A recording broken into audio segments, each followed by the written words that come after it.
go. We should be good to go by now. We're live. Hi everyone, it's David from Sherwood Ford. And Drew. And I'm Matt. And today we are talking about the dreaded check engine light. Probably one of the most frustrating things that you'll experience because you just have no idea what does it mean, right? Exactly. But yes, it does indicate that there's some kind of problem that probably should be addressed. Right. So do you ignore it, or is this something that you need to be checked? If the light comes on, can you limp in? Should you take care of it right away, or should you forget about it? Maybe you'll deal with that next week. Put a piece of tape over it. Exactly. Hide the thing. Yeah. Or, there's a lot of fear surrounding the check engine light because, you're all going to dread that costly repair bill. And ignoring it is probably going to end up costing you a lot more later down the road. Yes. So best to get it checked out. So first of the common causes that we're going to talk about is the gas cap. Right. It's just a little thing, right? Yeah, it's just a gas cap. You put it on, you think it's tight, but it can cause, your check engine light to go on. Exactly. So what is the issue with the gas cap, Matt? Well, what'll happen is the gasoline in the tank, the vapors are coming out of the gas cap, obviously, right? So when that's not sealed properly 100%, there's a pressure sensor in there that will detect flow of the vapors, essentially. So all you can do is you can go and check it out. If it's not tight enough, just tighten it up. Actually, we've seen if there's dirt or debris or just even a little bit of dust around there, it can cause an improper seal. For the vehicles that have the capless filler, everybody's provided with one of those white filler nozzles. You can jam that in there, and then that'll create a proper seal there as well. Oh, okay. Fantastic. So in fact, Ford does offer an accessory that you can buy from the parts department, which you can fit into your capless fuel system. Right. It acts like a gas cap. So if you're worried about fuel theft, for instance, or that sort of thing, right? Right. So what's the second most common item on the list? Second thing will be faulty oxygen sensor. So obviously your engine needs oxygen To breathe. to run. So if you're having issues with that sensor, Right. we can get a check engine. So that engine sensor is going to go off, causing your check engine light, the malfunction indicator lamp, it's commonly referred to as. Right. And so when that light comes on, Matt, what's the probable cause? What's causing that to come on? Typically with O2 sensors, we see them, they fail internally. There's not really a rhyme or reason why they fail. With older vehicles, if you're having different concerns like misfiring or a spark plug issue, that can then result to a failing O2 sensor. Typically it's an internal fail in the sensor itself, and it's not a big deal. You can bring it down to the dealership and we'll just diagnose it and change it out for you. Right. So would a dirty air filter possibly lead to a malfunction of that air sensor? That mass yes, airflow? it can. Yeah, the mass airflow sensor sits actually right behind the air filter, right up in the intake. Yep. We've seen bugs, dirt, debris, all kinds of things get all over that sensor, and it just there's certain parameters that it runs off of, and it confuses the engine, causing that light to go off. So. Right. Okay, perfect. So that's one of the common causes. A little thing you can check yourself, actually. Just open the hood, open up the air filter compartment, and see how dirty it is. Get it clean, right? We talked about that last week, actually. Yes. Right. So the number 3 item on our commonly caused check engine light malfunction items is the spark plugs and wires. Right. Now, spark plugs have...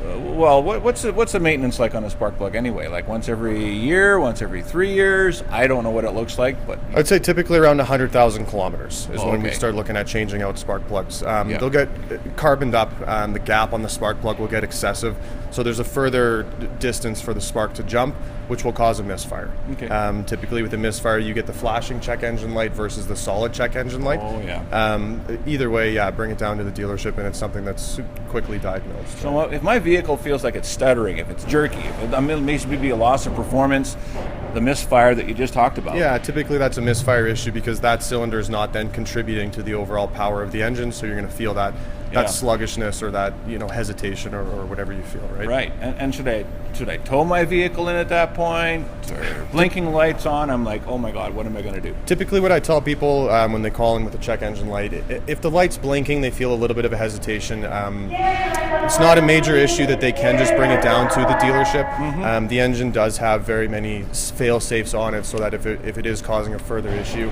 it'll put you in a limp mode or it'll shut you down from there, in which case you can call Ford roadside assistance. Perfect. Okay, what's the next item on our list there, Drew? Catalytic converter issues. Catalytic converter. Now that's the device underneath your car connected to your exhaust, which heats up really hot to burn off the excess, what does it burn?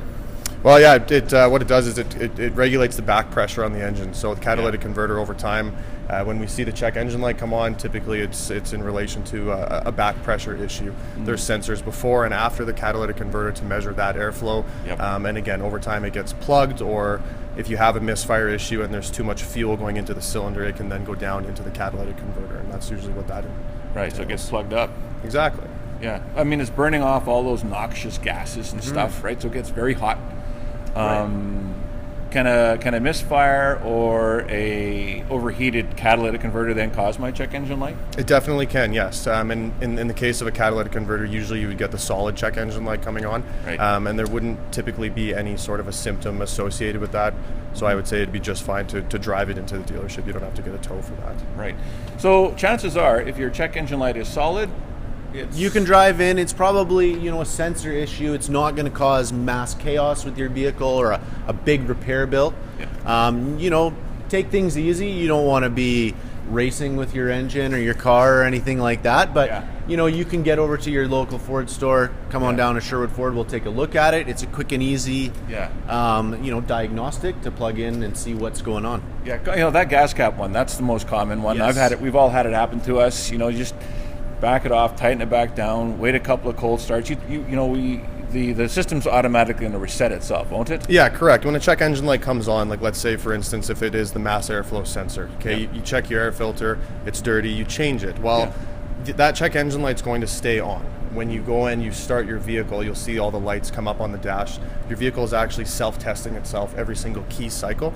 So like Dave said, if you let it sit for a couple days, you do a couple cold starts, that light very well may go away on its own. However, if it doesn't, bring it down and we get it checked out. Perfect. Anything else you want to add? No, I mean, I'm not the expert on this, but I just learned a whole lot. Chances are you'll be able to get your vehicle in. But if you do notice something that is causing, might seem unsafe, your engine's not performing properly, then you might want to think about getting it towed into the dealership. And any doubt at all, here's the guy to call right here, Matt. Just pick up the phone and dial 780-449-3673. Ask to speak to Matt, our service advisor in the Breezeway.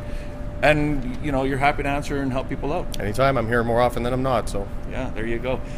Guys, that's it for this edition of Motor Monday. If you have any questions or if you'd like to drop us a comment below, please do that.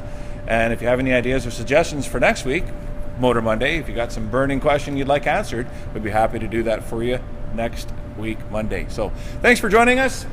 Have yourselves a giant day. I'll let you wrap up the button over there. You can end the show. Guys, thanks very much again for joining us. Take care for now. Bye for now.